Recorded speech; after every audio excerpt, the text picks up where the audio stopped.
In a windy place in Texas lived an old woman named Elena. She had worked hard all her life with her husband. They once owned big green lands, wheat fields, and many horses. After her husband died, she was all alone. Her daughter, Clara, lived with her and her husband, Bruno. Bruno was lazy. He rested much more than he worked. Elena's back hurt, and she walked very slowly. She sat outside every day looking at the sky, thinking of the past.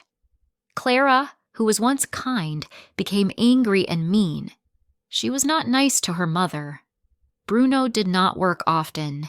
He mostly slept on the sofa. One rainy night when there was no food, the couple spoke softly. "If we do nothing, we will be hungry," said Bruno. Clara answered quickly, "The answer is easy. Elena must go. We need this house for ourselves." The next morning, Elena sat drinking her coffee. She heard loud noises and angry voices. She went to the door and saw Clara and Bruno. They were putting her clothes and bags on the wet grass. "What are you doing?" Elena asked, shaking with fear. "Mother, go now. We cannot feed everyone." "We need the space," said Clara, looking down. "Leave my own house?" whispered Elena. They said nothing. Bruno put the last bag out, locked the door, and went inside. Clara closed the window without looking at her mother. Elena sat on her bag and cried. She cried until the moon came up, but she had a secret. Years ago, before her husband died, they sold many things. Elena hid a bag of gold money inside an old tree near the barn. She never told Clara. When it was dark, she went to the barn. She looked in the tree and found the gold. It was enough to start again. She took her bags and walked away. She walked down the dirt road past the fields. Clara and Bruno stayed in the warm house. They slept well. Elena reached a town far away. A store owner knew her family. He gave her food, a blanket, and a place to sleep. He was kind to her. The next day she asked if there was land for sale. "Yes, ma'am. There is a fruit farm nearby," he said. She bought the farm with her gold. Workers helped her fix the stone house. She slowly made a happy life. She met a neighbor, a nice boy named Marco. He helped her with hard work, fixing fences, picking fruit, and cutting wood. The people liked her. She cooked food for everyone and was kind to visitors. She never spoke of Clara or Bruno. At the same time, Clara and Bruno lived in the old house. They were lazy. The roof broke. The garden died. They became very poor. One summer, Bruno needed work.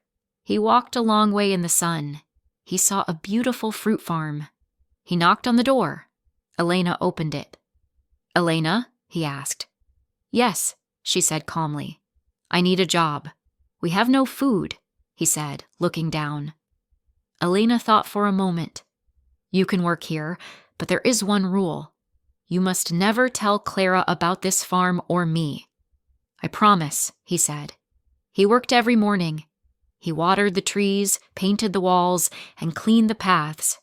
Every week, Elena asked, "How is Clara?" He always said she is fine and at home. One day Clara followed him. She found the farm. She saw the nice stone house and fruit trees. "You lived a good life while I had nothing," she shouted. Elena stood very still. "Are you finished?" she asked. "You left me," Clara shouted. "Now you have money and I want some." Elena answered, "I gave you nothing because you told me to go. You left me in the rain with only a bag." "But I didn't know about the gold," said Clara. "If you knew, you would have taken it all," said Elena. Clara asked for the house and money. Elena gave her a basket of fruit and closed the door. Clara walked away angry. Clara and Bruno ate the fruit fast. They did not save anything. They waited for Elena to help them again. They stopped working completely. The old house fell apart. They sold the land for a small price. They thought, when Elena dies, we will get the farm. They did not know Elena had already decided. She wanted the farm to go to Marco, the boy who helped her, not her mean daughter. Elena grew very old. She wrote a paper, "Clara gets nothing." The farm goes to Marco, who was like a son to me. She died quietly in her sleep. Clara and Bruno ran to the farm. The door was locked. A man told them Elena was gone. The land belonged to Marco. Clara was shocked. Bruno was angry. They had no home, no money, and no future. Marco kept the farm. He was kind and good. Clara and Bruno left the town. They were never seen again. Family is not just blood. Being mean brings pain. A good heart is always happy.